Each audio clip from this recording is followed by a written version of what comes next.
السلام عليكم ورحمة الله وبركاته. معكم أميرة أبو زيد. هنعمل النهاردة وصفة سريعة كده وبسيطة لأن كده اتأخرت على الغدا وخليته عشاء. فيلا بينا هنعمل مع بعض وصفة سهلة جدا. معايا هنا حلة على النار فيها شوية من الزيت. أنا هنا حبيت أعمل الوصفة دي على البوتاجاز كده سهلة كده. معايا هنا حوالي يعني أي كمية انت عاوزاها من الوراك بتاع الفراخ أو قطع الشيش، وقطعتها حسب الحجم اللي انا عاوزاه. حطيت هنا بقى عليها شويه من البهارات، حطيت هنا بهارات فراخ، حطيت شويه من الكاري، حطيت شويه من الكركم، كمان حطيت معلقه كده من البابريكا المدخنه، رشه من القرفه. حبيت احط كمان شويه من الفلفل الاسود وبهارات اللي هي الشيش. هحط بقى كمان الملح.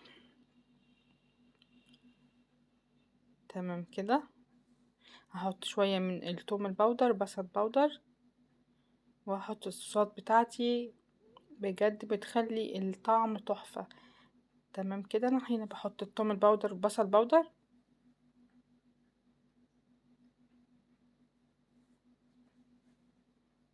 هنا بحط مستردة، احط حوالي كده على الكمية على الكيلو ممكن نحط معلقتين من المستردة.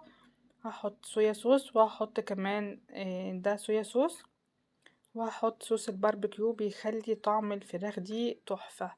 انا بعمل الشيش بالطريقه دي بتبقى طعمها حلو جدا جدا يا جماعه. بس انا هنا حبيت اعمل الشيش كده على البوتاجاز على طول، بدون ما ادخله بقى في السياخ وادخله في الفرن والكلام الطويل ده كله. فانا كنت هنا مستعجله وعاوزه اعمل لولادي الغداء اللي هو في ميعاد العشاء دلوقتي. حطيت هنا شويه من البهارات المشكله، وحطيت هنا علبه زبادي. زي ما انتم شايفين كده، انا هنا لا تبلت الحاجه وسبتها بالساعات ولا اي حاجه، على طول على النار. زي ما انتم شايفين كده، اكله سريعه وسهله وبجد طعمها يجنن. هقلب كده كل المكونات مع بعضها. جبت هنا كمان بصلايه كده وقطعتها بالشكل اللي انتم شايفينه ده، وهحط كل المكونات دي كده وهقلبها. تمام كده. كله بقى هيتشرب من بعضه، والفراخ هتاخد من طعم كل حاجة موجودة فيها.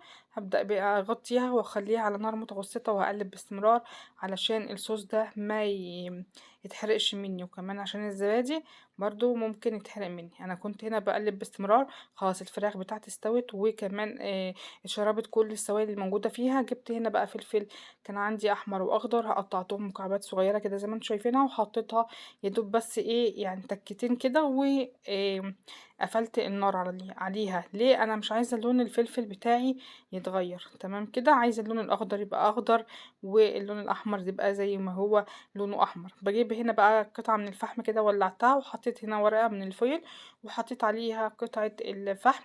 هجيب شويه من الزيت عشان يعمل لي دخنه. زي ما انتم شايفين كده الشيش شكله تحفة وطعمه كمان يجنن. حطيت هنا شوية من الزيت اغطي على طول كده، وعملت الشيش طاووق في الحلة على البوتاجاز. للناس كمان اللي هي ما عندهاش فرن، تقدر تعمل وصفة كده سهلة وسريعة كده. وعلى اما الفراخ استوت، كنت انا هنا عملت شوية رز بسمتي، وما شاء الله اللهم بارك، شكلها تحفة وطعمها يجنن. أكلة سهلة وسريعة ومأخدتش معايا وقت. شايفين الفلفل زي ما قلت لكم، اللون الاخضر لسه فيه لون الاخضر والاحمر بالشكل اللي انتم شايفينه ده. قطع الفراخ بقى ما اقولكوش، بجد طعمها يجنن، طريه وجوسي، والصوص اللي موجود عليها مع التوابل مخليها يعني في مكان تاني خالص. انا عاوزاكم تجربوها بجد هتعجبكم جدا. شايفين الرز بقى كده لوحده، بجد انا بحبه جدا كده. هاخد كده قطعة من الفراخ ده يبقى ازاي، مع شوية من الفلفل او قطعة من الفلفل مع الصوص اللي فيها ده يجنن. شايفين الفراخ شكلها حلو قد ايه. جربوا الوصفة هتعجبكم جدا. ما تنسونيش في اللايك وشير وسبسكرايب لقناتي على اليوتيوب باسم أميرة أبو زيد بالعربي، وعلى بيج القناة على الفيسبوك باسم أميرة أبو زيد بالعربي والإنجليش. أشوفكم في وصفة جديدة. باي باي.